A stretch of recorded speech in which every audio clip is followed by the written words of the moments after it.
অর্থনীতিকে অস্ত্র বানিয়ে ইরানের শাসন ব্যবস্থা ধসিয়ে দেওয়ার হুঁশিয়ারি যুক্তরাষ্ট্রের। আইআরজিসি ঘনিষ্ঠতার অভিযোগে হিজবুল্লাহর উপর মার্কিন নিষেধাজ্ঞা। পূর্ব সাগরে স্বল্প পাল্লার ব্যালিস্টিক ক্ষেপণাস্ত্রের পরীক্ষা উত্তর কোরিয়ার। সিউল ও টোকিওর নিন্দা। কিমের কাছে 57টি পারমাণবিক অস্ত্র আছে দাবি ট্রাম্পের। অর্থনীতিকে অস্ত্র বানিয়ে ইরানকে কোণঠাসা করছে যুক্তরাষ্ট্র। ইরানের পর এবার আইআরজিসির সঙ্গে ঘনিষ্ঠতার অভিযোগে হিজবুল্লাহর উপরও নতুন নিষেধাজ্ঞা দিয়েছে ওয়াশিংটন। তেহরানের অর্থনীতি গুঁড়িয়ে দেওয়ার পাশাপাশি ইরানের পাশে থাকা দেশগুলোর কঠোর পরিণতির হুঁশিয়ারি দিয়েছে দেশটি। তবে ট্রাম্পের নিষেধাজ্ঞাকে যুক্তরাষ্ট্রের অভ্যন্তরীণ সংকট থেকে দৃষ্টি সরানোর কৌশল বলছেন ইরানের পররাষ্ট্রমন্ত্রী আব্বাস আরাকচি। হরমুজ প্রণালীর দক্ষিণ অংশে বিশেষ শিপিং করিডোর দিয়ে গোপনে লাখ লাখ ব্যারেল তেল পরিবহন করছে যুক্তরাষ্ট্র। মার্কিন কর্মকর্তাদের বরাতে এমন দাবি করেছে সংবাদ মাধ্যম অ্যাক্সিওস। প্রতিবেদনে বলা হয়, প্রতিদিন উপসাগরীয় বন্দরে গিয়ে তেল নিয়ে আবার একই পথ দিয়ে বেরিয়ে আসছে 15 থেকে 20টি তেলের ট্যাঙ্কার।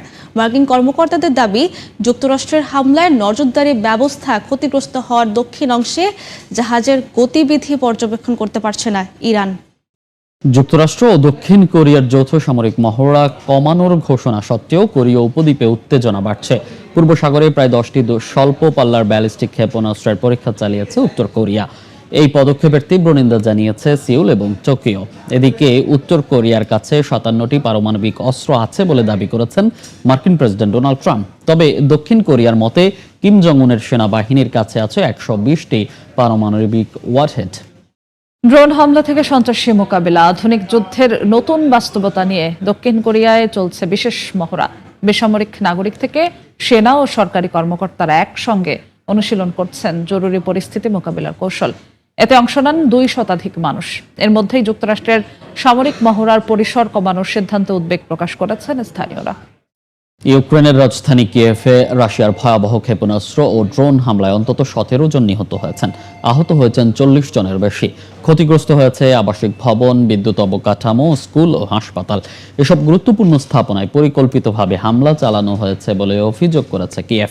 তবে রাশিয়ার দাবি, তাদের লক্ষ্য ছিল ইউক্রেনের সামরিক স্থাপনা ও গুদাম। এদিকে বেসামরিক এলাকায় হামলার ঘটনায় রাশিয়ার তীব্র নিন্দা জানিয়েছে জাতিসংঘ। গাজায় পুলিশ স্টেশন ও নুসেইরাত শরণার্থী শিবিরে ইসরায়েলি হামলায় অন্তত 10 ফিলিস্তিনি নিহত হয়েছেন, যাদের মধ্যে নিরাপত্তা বাহিনীর সদস্য ও শিশুও রয়েছে। হামলার তীব্র নিন্দা জানিয়ে একে নতুন যুদ্ধাপরাধ বলে আখ্যা দিয়েছে হামাস। এদিকে বিশ্বজুড়ে আলোড়ন সৃষ্টিকারী ফিলিস্তিনি শিশু হিন্দ রজব হত্যাকাণ্ডের 2 বছর পর আন্তর্জাতিক চাপের মুখে অবশেষে আনুষ্ঠানিকভাবে অপরাধ তদন্তের ঘোষণা দিয়েছে ইসরায়েলি সামরিক বাহিনী।